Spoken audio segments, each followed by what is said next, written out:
tardes, bienvenidos a Conexiones en este lunes 30 de octubre de 2017. Saludos cordiales a usted que nos acompaña a esta hora de la tarde a través de la señal abierta de Canal 23 en los 4 departamentos de la zona oriental de nuestro país. También a quienes nos sintonizan por los servicios de cable de Tigo y Claro a nivel nacional. Nos encuentra también en las plataformas digitales. Estamos en el fanpage de TVO Canal 23, en el de Will Salgado, en el de este servidor y en el Twitter a través de la plataforma Periscope en la transmisión simultánea. Si usted desea puede descargar la aplicación TVO Canal 23 desde su smartphone y entonces también nos acompaña en toda la transmisión continua de Canal 23 en cualquier país en el mundo. Dos teléfonos están habilitados, tomen nota, 2263-0023 está apareciendo en pantalla, 2264-9179 para que participen con el comentario o la pregunta para nuestro invitado que está con nosotros en nuestros estudios acá en San Salvador. Antes de presentárselos, quiero mostrarles a ustedes en el full pantalla un poco la información que ha estado en relieve, digamos, en los principales medios de comunicación. La portada de la prensa gráfica dice: seguridad privada sin control de la Policía Nacional Civil, vacío legal favorece a las agencias de seguridad. Tomen en cuenta que este es un tema no necesariamente tan nuevo, que ha estado siempre en la discusión acerca del control de la Policía Nacional Civil sobre las agencias privadas de seguridad, pero también todo este tema que tiene que ver hasta dónde puede involucrarse las agencias de seguridad privada en contribuir o en colaborar de alguna forma a la seguridad pública en nuestro país. Pero bien, lo que dice la prensa gráfica, la policía dice que enfrenta un vacío legal para imponer multas porque la Sala de lo Contencioso Administrativo de la Corte Suprema le ha dado la razón a las agencias. La PNC dice que restablecerá sanciones hasta que haya una reforma. Ahí se cita el artículo 47, por ejemplo, de la Ley de Servicios Privados de Seguridad. Aquí algunas declaraciones también que se han tomado de Antonio Almendaris del Partido de Concertación Nacional, la División de Servicios Privados de la PNC también, que hay algunas declaraciones. En las estadísticas, 85 agencias están operando en la ilegalidad porque no renovaron su autorización para funcionar en la Policía Nacional Civil. 367 empresas de seguridad privada que están registradas en la División de Registro y Control de Servicios Privados de la PNC.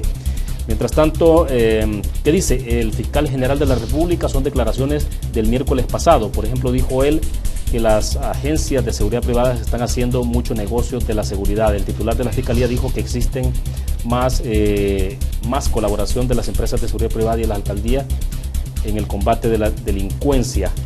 Advirtió que procesará a personas que busquen negociar con las pandillas. Sobre el otro tema, ahí está alguna información ampliada. Esto lo conocimos ahora en la cuenta de David Marroquín, periodista del Diario de Hoy. Dice que personal de la Academia de Seguridad Pública denuncia la pega de estos rótulos en la referida institución. Tiene que ver con esto. Hace una referencia ahí de 5 pasos para votar por Arena. Dice usted tiene que cumplir con 5 requisitos. Obviamente son 5 requisitos denigrantes y que atentan desde luego contra el Partido Alianza Republicana Nacionalista Arena. Mientras tanto, Corte de Cuentas de la República que cuestiona a ANDA por ignorar a técnicos y favorecer a familia de Bukele. Prevén, dice Diario El Mundo, prevén $10 millones a ONGs y prohíben desvío a políticos. Mientras tanto, la Federación de Asociaciones de Abogados FEDAES que abre la elección para Sala de lo Constitucional. Este es un tema interesante, muy importante para nuestro país. De hecho, lo estaremos analizando el día de mañana. Diario El Mundo dice en su madera, ley permite ahorrar pensión fuera de las AFP, ahorro voluntario para pensiones podrá ser ofrecido por entidades financieras como bancos y aseguradoras. El FMLN que se queda solo en el aval a la declaración patrimonial no consiguió correlación de fuerzas en Asamblea Legislativa para impulsar esa modificación de ley.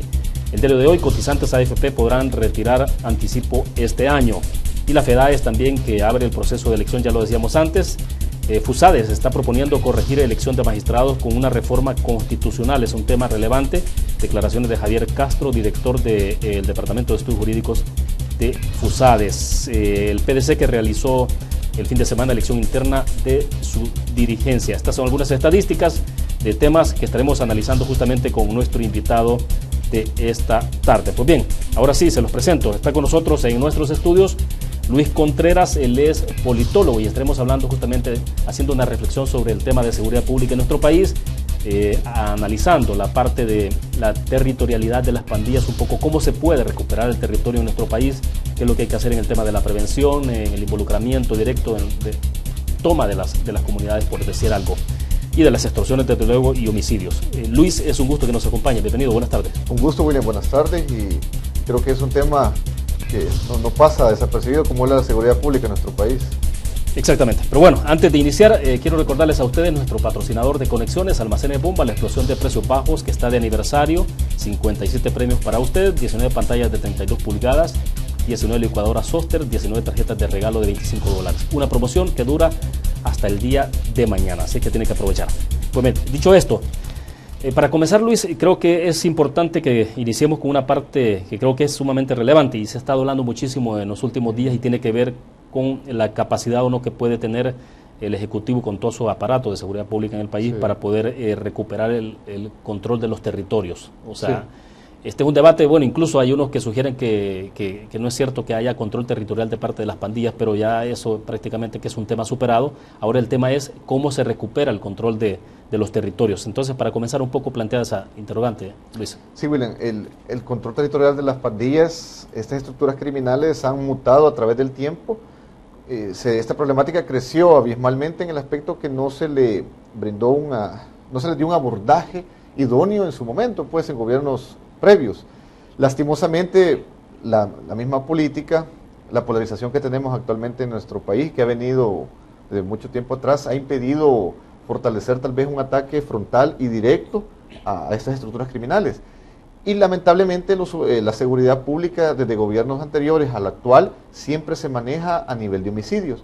Obviamente que es un indicador muy bueno en el aspecto que te permite partir para retomar diferentes aristas. Sin embargo, el aspecto territorial de extorsiones, que también lo vamos a platicar en su momento, juega un papel determinante. Si el control territorial de estas estructuras criminales no se logra recuperar por medio del gobierno y darle paz a la población que habita en estos lugares, difícilmente se va a disminuir de forma grande los homicidios. ¿En qué aspecto? Bien puntual, el control territorial les permite, les facilita la extorsión a estas estructuras criminales. Con la extorsión tenemos grandes cantidades de dinero. Hoy en Santa Ana, inclusive salió una noticia en un medio que en el mercado Colón detuvieron a unos pandilleros de aproximadamente 25 años, ambos. $4,000 mensuales recababan en cuestión de extorsiones. Es decir, una cantidad enorme. Altísima, o sea.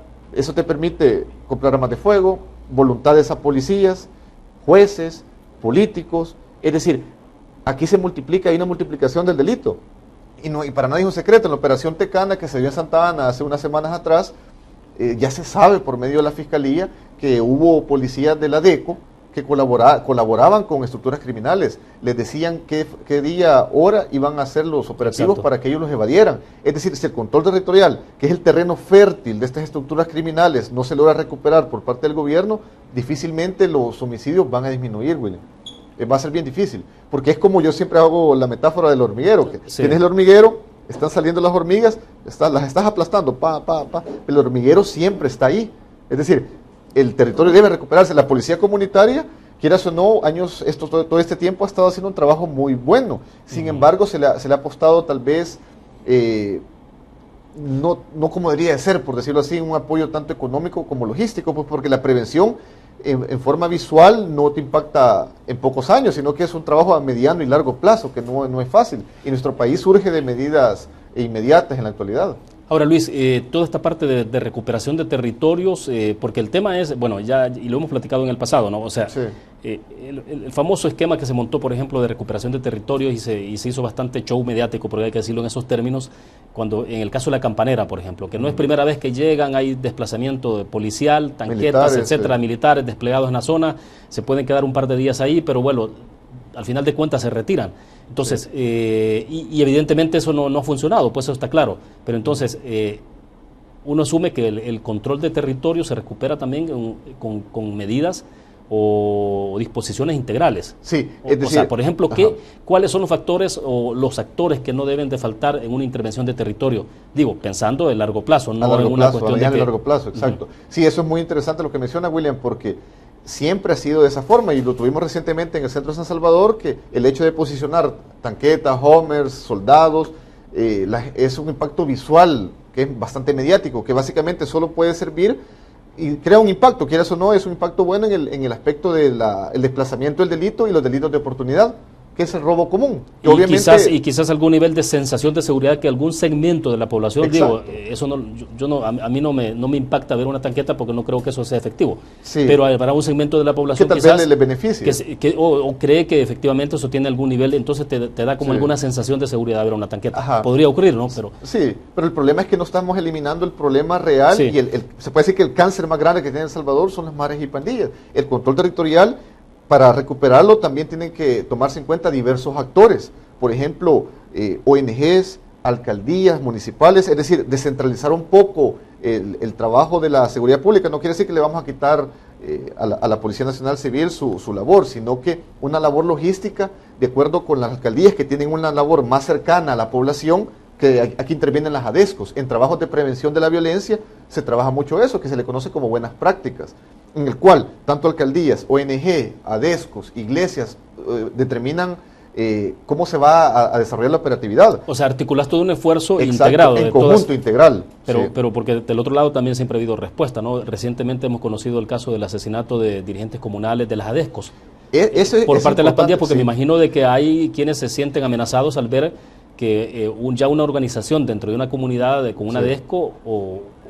porque están colaborando con las autoridades. Ahí es donde la Policía Nacional Civil deben de colaborar en cuestión de inteligencia y acuerpar y brindarle una seguridad a este tipo de personas. Es decir, lamentablemente es un país en el cual somos mucha población, es un estado pequeño y fácilmente puede identificar a estas personas.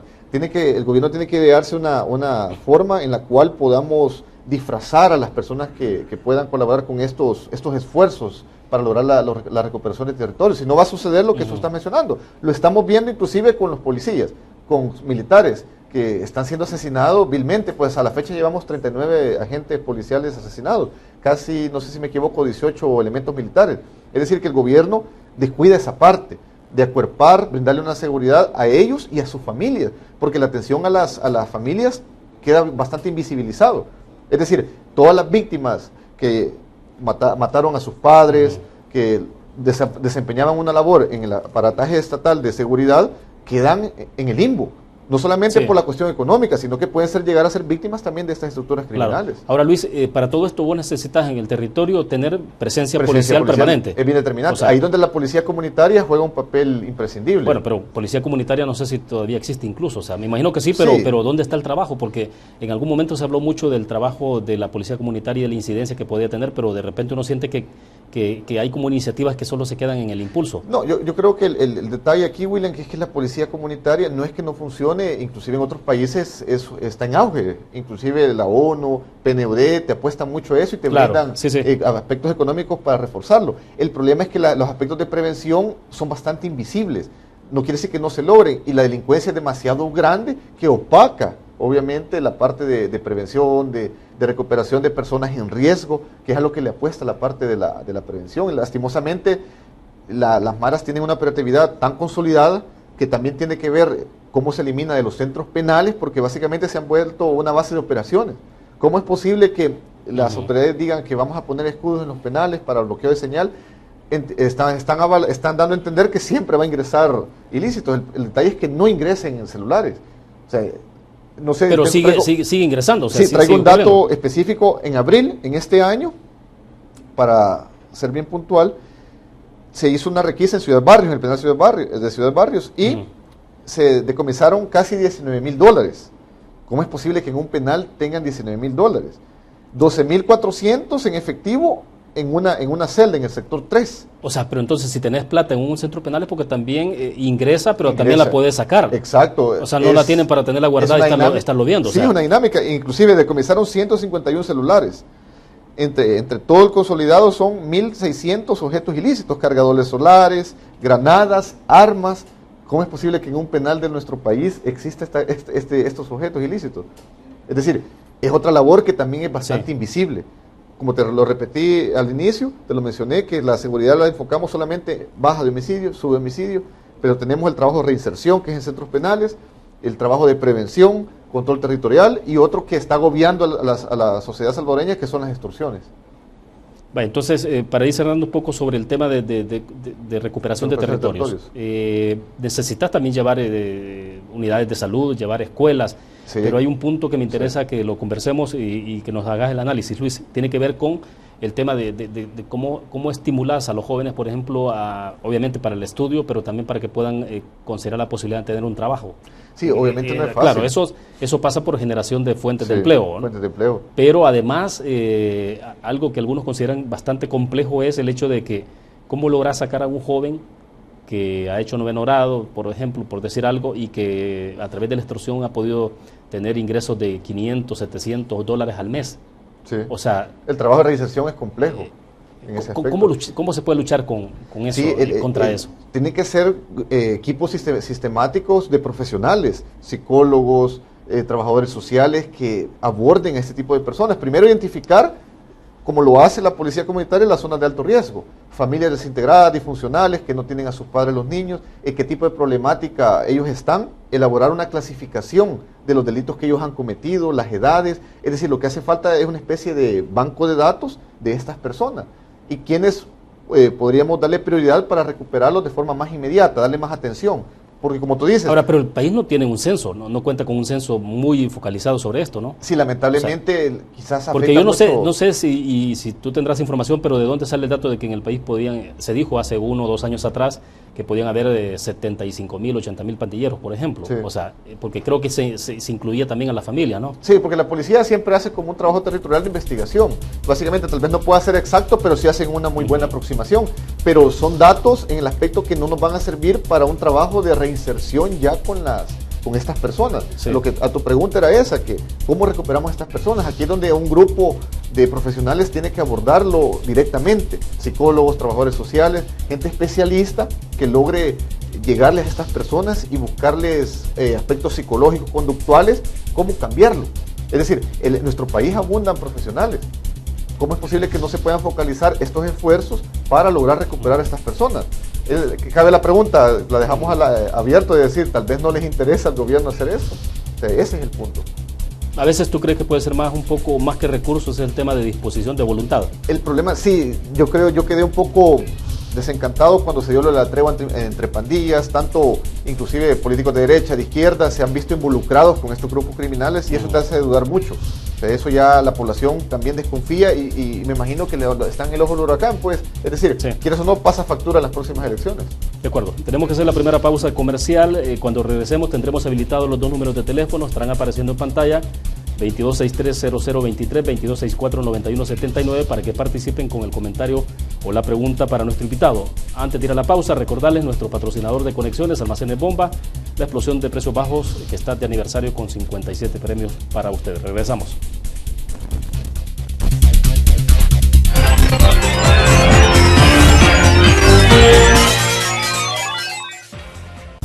Universidad Gerardo Barrios, líder en gestión del conocimiento. Ya regresamos.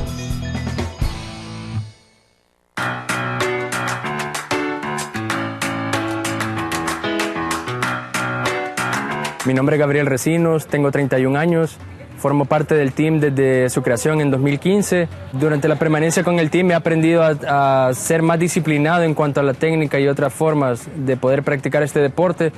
Yo lo inicié a practicar años atrás, inicialmente por cuestión de salud. En este caso ahora también he integrado el elemento competitivo, que ha sido un complemento a la forma en como yo veía el atletismo.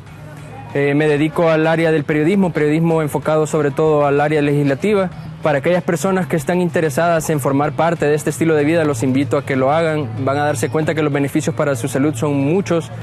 Inicialmente puede parecerles complicado o difícil iniciarlo, porque requiere disciplina y bastante entrega, pero cada quien puede hacerlo a su ritmo. No tienen que tratar inicialmente de copiar a otras personas, tienen que saber que cuando ustedes empiecen a dar sus primeros pasos dentro de este deporte, lo van a hacer según sus condiciones y sus capacidades, y poco a poco se van a dar cuenta que pueden irse superando, porque antes de tratar de superar a otras personas que pueden ver en una competencia, tienen que tratar de superarse ustedes mismos, y se van a dar cuenta que mediante el entreno constante van a lograr alcanzar esas metas que se propongan.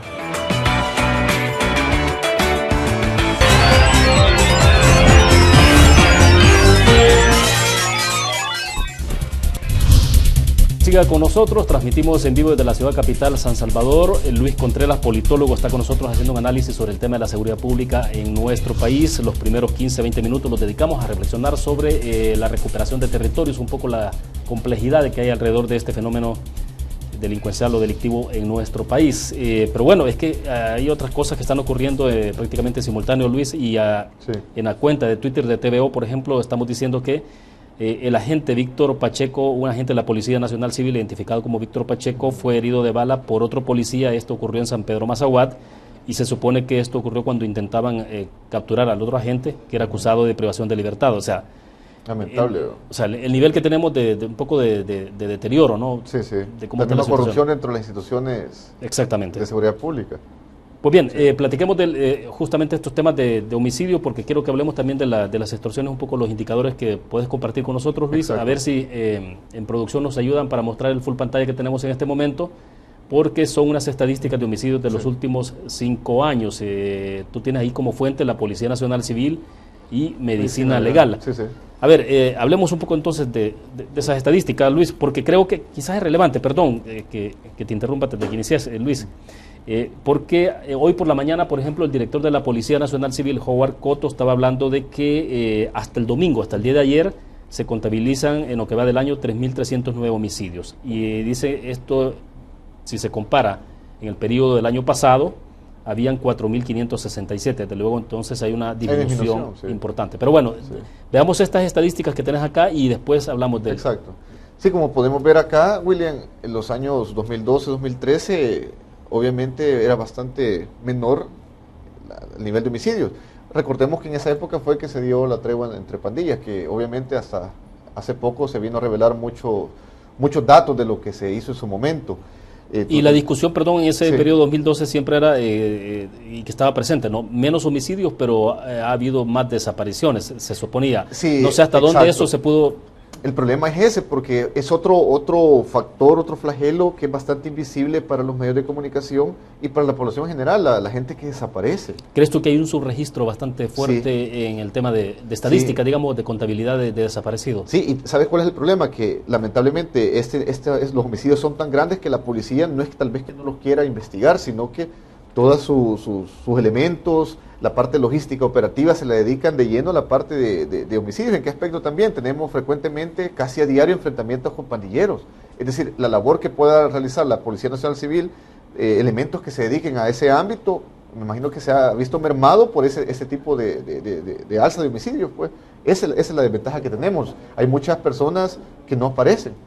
Las familias han quedado muchas veces sin un padre, sin una madre, y quieras o no, se vuelven disfuncionales y viene relacionado con otros problemas en el aspecto de seguridad, porque tal vez, imagínate una familia que maten a ambos padres, o tal vez solo era el padre o la madre que convivía con los menores, y estos quedaron huérfanos, y obviamente son presa fácil para caer ya sea en las garras de estas estructuras criminales como miembros o también como víctimas.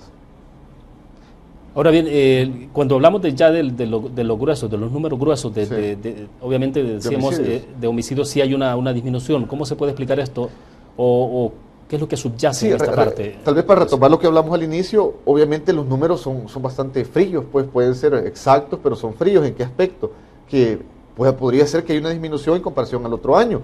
El problema que yo le veo acá, William, hay que hacer un análisis un poco más holístico del tema, en el aspecto que hablamos del control territorial, de las extorsiones al inicio, y son concomitantes, no se pueden desligar. De nada me sirve bajar, disminuir homicidios. Obviamente sí sirve, pues, pero el problema que... Sí, porque estamos hablando de la vida de las personas. Exacto, la barbarie con que estas personas están siendo asesinadas se ha diversificado. Las estructuras tienen un mejor control territorial, tienen ahora hasta aliados políticos. Es decir, la criminalidad se ha expandido, está mutando de una manera bien preocupante, porque inclusive tuvimos a un ministro que decía que no lo veía raro que se consolidara como partido político. ¿Qué es lo que pasó en Colombia hoy con la cuestión de la FARC? Es decir, políticamente esto puede cambiar en un aspecto bastante diferente, o ellos mantenerse siempre tras bambalinas y por el poder económico que ellos tienen, manejar a políticos a su antojo. ¿Ves tú entonces la probabilidad de que en términos cuantitativos, efectivamente, todo esto pueda registrar una disminución, sí, pero en términos cualitativos la parte delictiva se vaya digamos, no sé si es la palabra más adecuada, pero se vaya profesionalizando o vaya cualificándose más. Sí, ¿por qué te digo esto? Porque hablaba también de los enfrentamientos. Años atrás, de unos 10 años, tal vez 12, 13 años, no veías tantos enfrentamientos con policías y pandilleros.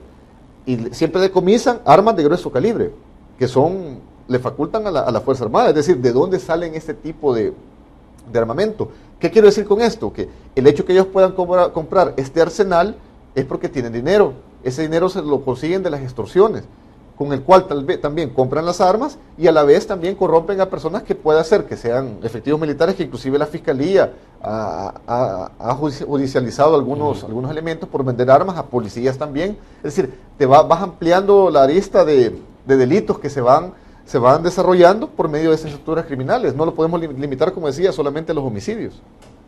Ahora, toda esta parte de tráfico de armas, Luis, sí. Porque sí hemos visto un aumento de la utilización de armas de grueso calibre en manos de pandilleros. Sí, ¿no? Inclusive AK-47, M16, y aquí un punto interesante. En Guatemala, por ejemplo, nuestro vecino país, hermana República de Guatemala, tienen el problema con México en el aspecto que los narcotraficantes emigran fácilmente a Guatemala. Aquí tal vez no se han visto en la necesidad de venir, por decirlo de esta manera, personalmente, tan frontalmente ellos, porque tienen un aliado a estas estructuras criminales. Es decir, básicamente les hacen el trabajo del narcomenudeo que puede hacer, ya sea en gran medida, se ha visto decomisos de lanchas con drogas también, y quieras o no, le faculta para el tráfico de armas de fuego. Se puede decir que son como un apéndice y básicamente le sirven a estos criminales para el tráfico de drogas. Es decir, no podemos verlo muy descabellado. Y obviamente hay personas de estos delincuentes que cuando hacen sus fechorías, este tipo de crímenes, o sea, se les decomisan porcentajes de droga también a la par de las armas de fuego. O sea, no están desvinculados. Ahora, ¿qué tanto nivel de mutación ha habido en las estructuras delictivas en el país, en términos generales? Es decir, la posibilidad de trascendencia de que esto vaya a internacionalizarse con más. ¿Esto ha ido avanzando? Sí, ha avanzado mucho. Inclusive para que las personas que nos ven, la teleaudiencia, lo vea de esta perspectiva. Cuando tuvimos la tregua de pandillas en el gobierno de Mauricio Funes, se dio algo que no tuvo que hacerse, que fue cuando vino el representante de la OEA al país. Se entregaron armas de fuego. ¿Por qué? Porque se le está dando un poder político a estas estructuras criminales. Si alguien decía, por ejemplo, todo el sentido de beligerancia, ¿no? Exacto. Que son términos un poco militares, pero que se utilizan en los conflictos, ¿no? Porque eso fortaleció mucho en el aspecto, inclusive hasta mediático, a estas estructuras criminales. Y tenemos también gente que los apoya ellos desde los Estados Unidos.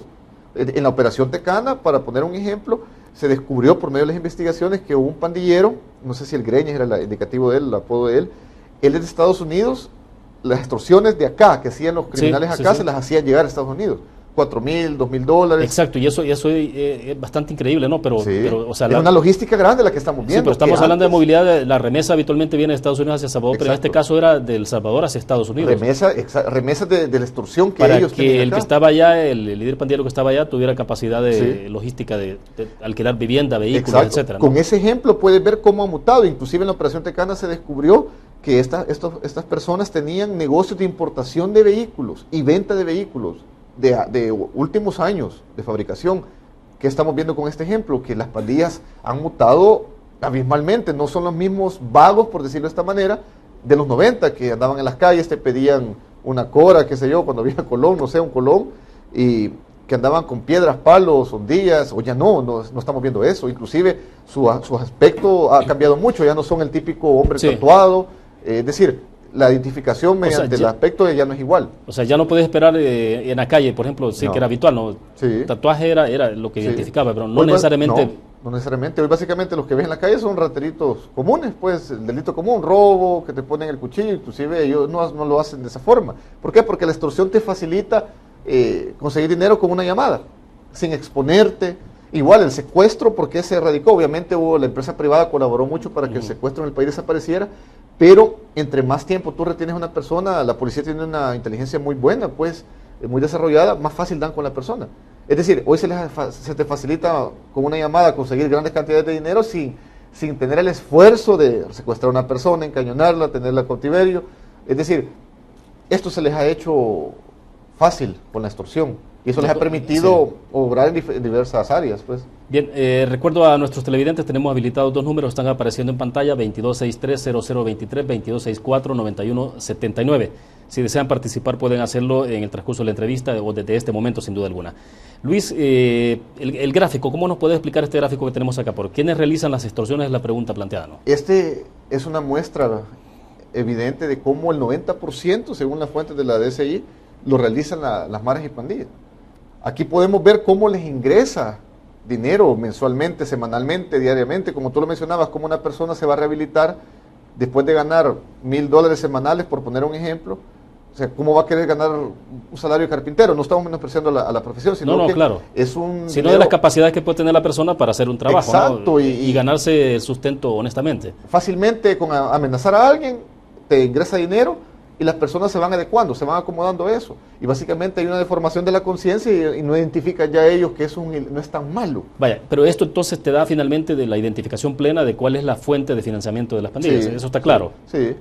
Entonces, ¿qué tanto se está golpeando en términos de crear toda la estructura jurídica para este tipo de capacidad de investigación instalada sí. en la Policía Nacional Civil, digo, los detectives, investigadores, sí. etcétera, para poder hacer frente a esto? ¿O crees, o hasta dónde, digamos, la delincuencia en nuestro país en términos generales se está golpeando y está más evolucionada que la capacidad instalada en las instituciones? Sí, la PNC, como te lo mencionaba también, el trabajo que hace para erradicar la extorsión es bastante bueno. El problema es de que a veces hay un freno en la parte de la judicialización. ¿Por qué? Porque ¿Ves ahí como una especie de cuello de botella en todo esto? Sí, ahí hay un impasse grande. ¿En los aplicadores de la justicia o con la ley misma? Yo creo, puede ser tal vez ambas, pero muchas veces quizás recae más en los aplicadores de la misma, en el aspecto que muchos se han prestado para la misma corrupción también. O sea, es que el flagelo de las extorsiones les ha permitido comprar voluntades a diestra y siniestra. Y eso no es un secreto, pues hemos visto jueces encarcelados, exacto, abogados. Pero entonces te lleva a hablar del sistema de justicia del país. Exacto. Sí. O sea, hay que ponerlo en el tamiz del análisis. Sí, de llevarlo a la palestra para hacer un análisis propiamente del mismo. Y el sistema carcelario igual, como te lo mencionaba, que ya rebalsó básicamente la capacidad que las cárceles tenían. Y eso les ha permitido inclusive un descontrol interno que las autoridades no pueden tenerlo. Por eso, pero entonces institucionalmente ha habido una pérdida de control. Sí, hasta dentro del mismo, de los mismos centros de las mismas instituciones. Sí, se puede decir que tal vez no ha habido un plan concreto. Tú lo puedes ver como se ha estado cambiando de directores, ministros, es decir, no se ve tal vez como que hayan aterrizado, es decir, esta es la directriz que vamos a seguir, esta es la política criminal que como gobierno vamos a implementar para lograr erradicar este flagelo, sino que se ve demasiado ensayo. Muchas veces las autoridades, obviamente, sea el gobierno que sea, pues no van a decir, miren, hemos fracasado, sino que ellos pues, siempre van a poner la parte bonita. Sin embargo, muchas veces nos encontramos con que no están así, y eso es lamentable, pues, porque afecta directamente a la población, y podemos ver cómo a la misma familia de los policías lo están viviendo actualmente. Años atrás, 15 años, 20 años atrás, no mirábamos policías muertos por criminales, y los asesinan cuando están de civil, cuando están de licencia. ¿Por qué? Porque los factores ambientales, que esto es importante claro. que lo mencionemos, William, la prevención situacional de la violencia, en el aspecto que ellos viven en cantones, zonas a veces que tú vas después de entregar el turno, que no hay ni iluminación, te emboscan fácilmente. ¿Cómo el gobierno puede elaborar una política de seguridad para estas personas que están defendiendo a la población básicamente? O sea, ese es un punto crucial que no se ha visto que tenga un resultado inmediato, porque se siguen asesinando policías. A su casa los llegan a asesinar. Es alarmante eso. Bueno, de hecho en otros países se dice que cuando muere un policía es como que toques la fibra máxima, más sensible de una sociedad, de la estructura en términos de protección. Exacto. Tengo, después escuchamos tu análisis sobre esto. Tengo acá la gráfica, pero tenemos a un televidente con nosotros en la línea. La recomendación, si le puede bajar volumen a su televisor para que no tengamos la retroalimentación y le escuchemos perfectamente. Buenas tardes, ¿de dónde nos llama? Muy buenas tardes, hablo de Zacatecoluca. Sí, díganos. Fíjese que estaba ahí oyendo de nombramientos de ministro, viceministro. Fíjese que ya escuché esta viendo en la mañana, en el programa de la mañana, entre el panel, que sí que hay gobernadores y vicegobernadores, el nombre sí que es un dinero desperdiciado.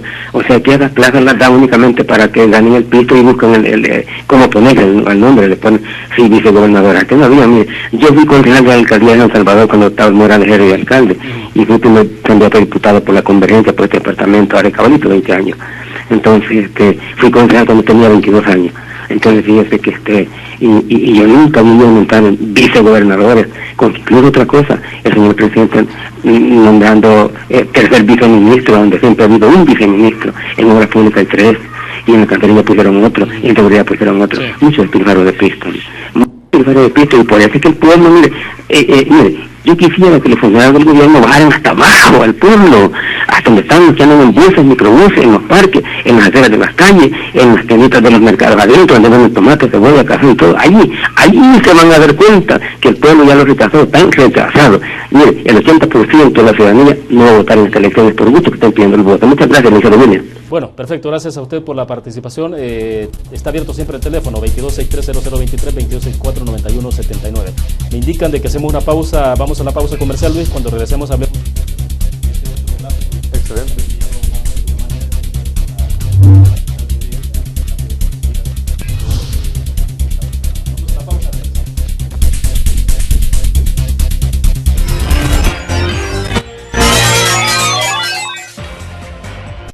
Universidad Gerardo Barrios, líder en gestión del conocimiento.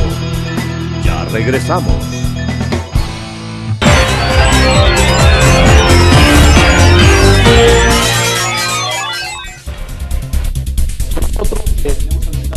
Los números de teléfono estarán apareciendo en pantalla mientras continuamos conversando con Luis Contreras, politólogo acá en nuestros estudios en San Salvador. Luis, el análisis un poco entonces sobre las estadísticas de los policías asesinados. Me interesa que hablemos también sobre las declaraciones que ya mostrábamos al principio de la entrevista, de lo que decía el fiscal, hasta dónde las agencias de seguridad privadas pueden involucrarse, ser más activos. Pero sí, bueno, él hacía una crítica bastante mordaz en términos de decir, bueno, pero miren, las agencias están haciendo negocio, se están lucrando. Sí. Entonces, claro, el otro análisis siguiente, el siguiente paso es decir, bueno, si se están lucrando, bueno, no está mal porque lo hagan, pero entonces, ¿por qué no contribuyen al tema de seguridad? Pero bueno, terminemos de hacer la reflexión sobre sí, el gráfico. Sí, como podemos ver el gráfico, William, el año 2015 fue el más triste para la corporación policial. Tuvimos 61 elementos policiales asesinados, 2016 disminuyó a 46, el 2017 llevamos, bueno, este no está actualizado, ya son 39, sumaron 10 cuando estaba haciendo la investigación, estaban en 29, pero lamentablemente ya equiparamos al 2014, que fueron 39. Esperamos de que esto no aumente, pues, y como te mencionaba, en años previos a estos, no asesinaban a elementos policiales como ahora. Inclusive hoy que la parte castrense, los militares andan afuera, ya están sufriendo también las consecuencias. Y quieres o no, esto desprestigia a estas instituciones. Pues, es decir, si el gobierno no se involucra más en su acuerpamiento, en protección a ellos y a sus familias, porque aquí no está reflejado los familiares que a veces matan a sus hermanos, sus hijos, y que también ha sucedido en el país, y eso es grave, muy grave. Pero bueno, y lo otro que se traduce también en términos de desprotección, de la sensación de desprotección de la gente en general, sí, ¿no? Que no estoy hablando, hablo de la gente, de la población, de la ciudadanía, ¿no? Sí, como que al ver caer un policía da más la sensación de más impotencia, digamos. Sí, es una impotencia atroz que moralmente deja cabizbaja a la misma corporación, de decir, una impotencia y no puede hacer nada en el momento. Es lamentable y es necesario, urgimos de políticas de este tipo. Inclusive hay un artículo académico de los que escribo para algún periódico, lo mencionaba, de que en septiembre tuvimos un mes negro, pues, en el país, y eso es grave porque vienen, como decía el editor de la policía ahora, en un medio televisivo por la mañana, que viene la cuestión electoral, y por eso ellos dicen que están subiendo los homicidios, la violencia. Entonces, ¿qué nos espera de aquí a fin de año? ¿Tendrá la policía o las mismas autoridades un plan para lograr desarticular a estas estructuras en estos meses que vienen? Esa es la pregunta clave también. Bien. Sí. Dicho eso, Luis, seguridad privada sin control de la Policía Nacional Civil. Hay como varias aristas en esto, ¿no? Uno es el tema de control de las agencias de seguridad, lo que tiene que ver con la formación de los agentes privados. El otro tiene que ver con el lucro que pueden estar haciendo de esto, que decía el fiscal general. Y el tercer punto, que tiene que ver con la posibilidad de que puedan participar de manera más activa los agentes privados. Sí, mira, yo esto no lo veo nuevo. Inclusive en gobiernos de derecha se mencionaba cómo las empresas privadas se lucraban. Siempre ha habido una reflexión sobre esto. Sí, mira, obviamente si hay delincuencia en un país, las empresas se van a lucrar. Con lo que refiere a la aseveración del fiscal que se involucren más, habría que ver qué tanto, tal vez en cuestión logística, como mencionábamos al inicio, que los diversos actores, alcaldías, el OSCAN, ADESCO, pero de que ellos vayan a hacer una labor como de acompañamiento, como lo está haciendo el ejército, no lo veo viable, pues para nada. Primero por cuestión constitucional. Segundo, porque la formación de ellos, muchos de ellos es nula, pues en el aspecto que hay empresas que inclusive están trabajando en la ilegalidad. Y aunque trabajaran en la legalidad, recordemos que ellos no tienen un protocolo del uso de los niveles de fuerza, el cual te lo enseñan en la Academia de Seguridad Pública, pues, es decir, la proporcionalidad, el uso diferenciado de la fuerza.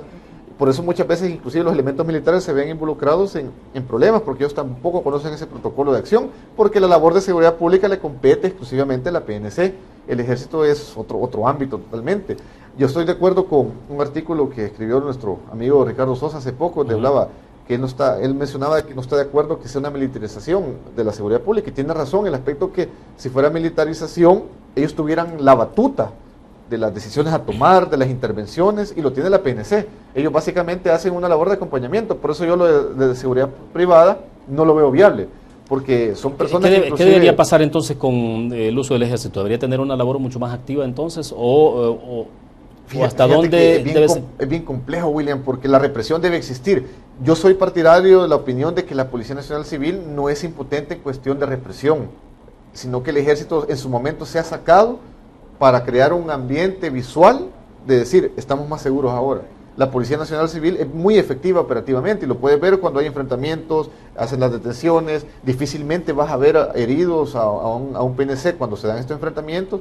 ¿A qué quiero ver con esto? Que la policía, si tuviera tal vez un rol más frontal, pero eso muchas veces no depende de ellos, sino que de los mandos, pues, que en recuperación de territorios lo haría de una manera correcta. El ejército obviamente no lo vamos a desprestigiar. ¿A qué voy con esto? Que su labor es muy diferente a la seguridad pública, pues, y que eso no se sacó en su momento para eso. No pienso que sea necesario darle un rol más activo.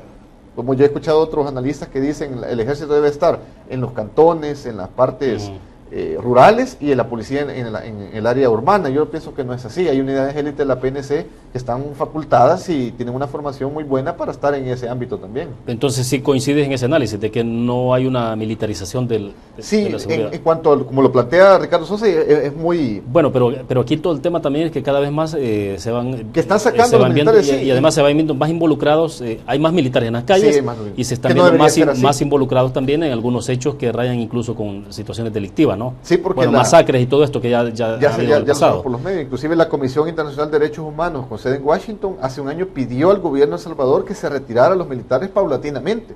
El canciller Martínez dijo en su momento que lo iban a hacer siempre y cuando iban a mejorar la seguridad, y si vemos un momento, están diciendo tácitamente que la seguridad no ha mejorado. Ese es un ejemplo vivo de ello. Eso fue hace un año, en 2016. Ahora, algo que ha habido de reconocimiento de los organismos internacionales, no estoy hablando de localmente, ¿no? El gobierno parece que le ha costado cada vez más, o le cuesta cada vez más aceptar de que hay un desplazamiento de poblaciones muy fuerte a raíz de la situación de la violencia, ¿no? Y los organismos internacionales, representantes de Naciones Unidas que han venido al país han dicho, hay un problema de desplazamiento. Hay informes que ya lo confirman en esos términos, ¿no? ¿Por qué crees tú que hay tanta dificultad o se le dificulta tanto al Ejecutivo admitir de que hay un asunto de desplazamiento? Bueno, ahí es cuestión... ¿Es una cuestión más política o de querer entonces aceptar de que está fallando o está siendo derrotado? Sí, porque ahí ningún gobierno, sea de derecha, sea de izquierda, te va a avalar, sí, hemos fracasado, difícilmente lo vamos a ver con los políticos que tenemos en nuestro país. Y sí es otro flagelo bastante invisible que tú acabas de mencionar, el desplazamiento de personas. Tristemente hemos visto tiempo atrás cómo inclusive la policía le ha dado acompañamiento a las personas cuando para que están salgan de sus casas. Eso correcto. Es triste y preocupante. ¿Cómo es posible que el gobierno, viendo eso, no tome cartas en el asunto de decir, no vamos a permitir que esto suceda? ¿Por qué? Porque las personas, al dejar sus viviendas, estas sirven de casa destroyer, como le llaman en el caló policial, criminal, y son sus centros de operaciones. Es decir, ahí tienen secuestradas a personas cuando les desaparecen, básicamente tienen las armas escondidas, es decir, para nadie es un secreto. Y todo el tema es que más allá de que hay un reconocimiento oficial del desplazamiento, existe pues. Existe. Y la gente lo Así está, como lo los está viviendo. desaparecidos. Ajá, y no se ve una respuesta clara. Inclusive, William, antes de que termine el programa, sería bueno tal vez mencionar eso, cuando la gente se ve indignada al ver estas situaciones, como ellos que comienzan a organizarse con grupos armados civiles. El día de hoy aparece una nota en un periódico como en Chalatenango, en Concepción, es un municipio en el cual tienen 0 homicidios desde el 2016, lo menciona, y según medicina legal. Es decir, podría ser como un ejemplo para todo el país. Yo no lo veo tan así. ¿En qué sentido? Porque no puedes darle una potestad armada a civiles. En México se tuvo un caso similar con la gente estaba indignada ya. Pero terminás creando grupos paramilitares también. Eso vamos, exacto. En México se dio ese caso. Peña Nieto los avaló y contra los narcotraficantes les dieron armas y todo. Al final, el mismo dinero corrompió a muchos de los civiles y colaboraban con los narcotraficantes. Tenemos a los policías, a varios policías, no a todos, no podemos generalizar, que colaboran con las estructuras criminales, militares, abogados, jueces, ya lo mencionamos, políticos. ¿Qué nos va a decir que un civil X lo va a hacer de igual manera? Los filtros que tiene la academia para investigar a los policías que van a ingresar, quieras o no, a veces fallan. Agentes de seguridad privada de igual manera, agentes del CAN, ya no se diga un civil, que va a ser más difícil como verificar, a ti te vamos a dar un arma, a ti no, qué parámetros se van a tener. Ahora, pero cada vez más hay algunos dirigentes políticos que están apoyando estas iniciativas. Es un populismo barato que realmente yo lo veo preocupante también, William, porque el momento que tú estás diciendo eso, estás admitiendo como instituciones garantes de la seguridad pública, no hemos podido resolver esto. O sea, reconocer un fracaso, digamos, de alguna forma, ¿no? Vea cómo lo resuelven ustedes. O sea, para mí es un populismo bastante barato en ese aspecto, porque le está dando a los civiles que no tienen una preparación inclusive para ello. ¿Y crees que entonces esto lo que puede hacer es profundizar más o deteriorar más la situación de sí, inseguridad que ayudar? O sea. Sí, el comercio que hay de armas de fuego, el 80% según las estadísticas se realiza con armas de fuego. Hay mucho tráfico ilegal, obviamente las personas por seguridad andan su arma de fuego, y si les estás avalando que lo ocupen con los niveles de seguridad que tenemos, obviamente va a crecer. Aquí tenemos personas que se han matado por un parqueo, peleando parqueos públicos. Sí, claro. ¿Qué te puede decir eso? Comunidades armadas, le vas a la potestad de decir, mira, tú entras, tú no entras a mis residenciales. O sea, puede conllevar a otro problema mayor. De acuerdo. Tenemos a un televidente con nosotros en la línea. Si le baja volumen al televisor y le escuchamos. Buenas tardes. ¿De dónde nos llama? Sí, buenas tardes. De aquí de San Salvador. Sí, díganos. Pues mi comentario que yo estaba queriendo hacer es de que el hombre que está siendo entrevistado tiene toda la razón. Yo me doy cuenta de lugares de que no lo sacan en ningún lugar de la televisión ni nada, y lugares de turismo que han sido de turismo y no han hecho nada porque, por ejemplo, vamos a hablar de lugares. Sí. Vamos a hablar de las playas, la playa de las Tunas, Torola, Playas Negras, sí. Macuilís, el Hawái, el Tamarindo. Exacto. Todo está tomado por los delincuentes, por los terroristas. En la playa de el Macuilís, esa playa ha sido 10 familias, mataron a unos y los demás se fueron. 10 familias en lugar donde hay un turismo, donde supuestamente ha sido lugar que ha sido, que han llegado muchas personas, ¿verdad?, a convivir, a trabajar y un montón de cosas muy buenas. Ahora, la misma cooperativa en Macuilís está tomada por los terroristas. Entonces, 10 familias en la playa del Macuilís, y cada vez que alguien vende una vaquita, se las tienen contadas, ¿verdad? Sí. Allí en esos manglares hay mucha gente enterrada, en esos arenales hay mucha gente enterrada, la gente tiene miedo. Me estaba contando una persona allí, que en unos potreros, varios de ellos estaban reunidos, y en medio de ellos una niña, a ver qué iban a hacer con ella. Y yo le dije, ¿por qué no avisaste? Tenía miedo, me dijo. Claro. Así que así están las cosas. Solo he mencionado ese trayecto. Exacto. Que supuestamente es turístico. Sí. Bien, perfecto. Le agradecemos la participación porque ya nos quedan unos cuantos minutos para cerrar. Y bueno, importante la información, el aporte que nos está dando el ciudadano, ¿no? O sea, y ese es un caso de muchos. Y situaciones a veces más dramáticas todavía, pero lo que él ya explicaba es una situación bastante es un caso delicadísima. De mucho. Bueno, tu opinión, Luis. Sí, como estas estructuras criminales controlan los territorios, para la población es un secreto. Y yo creo que les indigna más a la población civil cuando el gobierno no lo admite. Pues, inclusive se puede decir que tenemos un binomio o una doble gobernanza, pues, de decir, gobiernan las alcaldías y gobiernan los pandilleros. Una doble tributación, pagas tus impuestos y pagas la renta. Hay negocios que ya los están, casi no lo abordamos ese tema, porque también era interesante. Cuando tú vas a poner un negocio, ya toman en cuenta en el presupuesto lo que vas a dar de extorsión. La microempresa es la más afectada, según un estudio que hizo FUSADES el año pasado.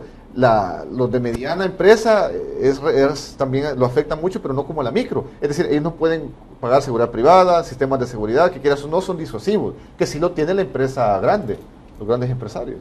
Claro. Sí. Bueno, el tiempo prácticamente se nos está agotando, nos queda 1 minuto y medio. Quizás, Luis, a ver, entonces, ¿pero hay esperanza en este país? Esperanza sí, todavía hay, pero realmente hay que darle un giro de raíz a todo. Es decir, hemos tenido no podemos seguir haciendo lo mismo y esperando resultados distintos. Sí, ese viejo adagio creo que es muy aplicable a nuestro presente como país, y sí se puede hacer, realmente hay recursos humanos para hacerlo, hay dinero, ha habido dinero para hacerlo. Es decir, tenemos la tributación de las telefonías, se han avalado impuestos para ello, pues, y a dónde está ese dinero, podríamos preguntarnos, en cuestión de recursos, igual también salarios para estas personas que quieras o no están exponiendo su vida de una manera tal vez como no lo hacían antes. Obviamente es su trabajo, pero hay una exigencia mayor, un estrés complejo el que están viviendo. Atención para ellos también. El hecho que tú te topes con asesinatos con barbarie atroces, necesitas ciertas terapias que no la tienen muchas veces los agentes. Bueno, lo dejamos así el tema en capítulo, porque esto va a continuar. Primero digo que disminuya. Yo creo que sí. Bueno, Luis, te agradezco que hayas participado con nosotros. Platicaremos más adelante sobre el tema siempre. Excelente, William, un gusto estar acá y cuando tú quieras. Bueno, perfecto. Terminamos de esta forma Conexiones. Gracias a ustedes que nos acompañaron. Nos vemos mañana 5 de la tarde en punto, haciendo una reflexión de fondo sobre elección de magistrados de Corte Suprema de Justicia para el próximo año. Buenas tardes.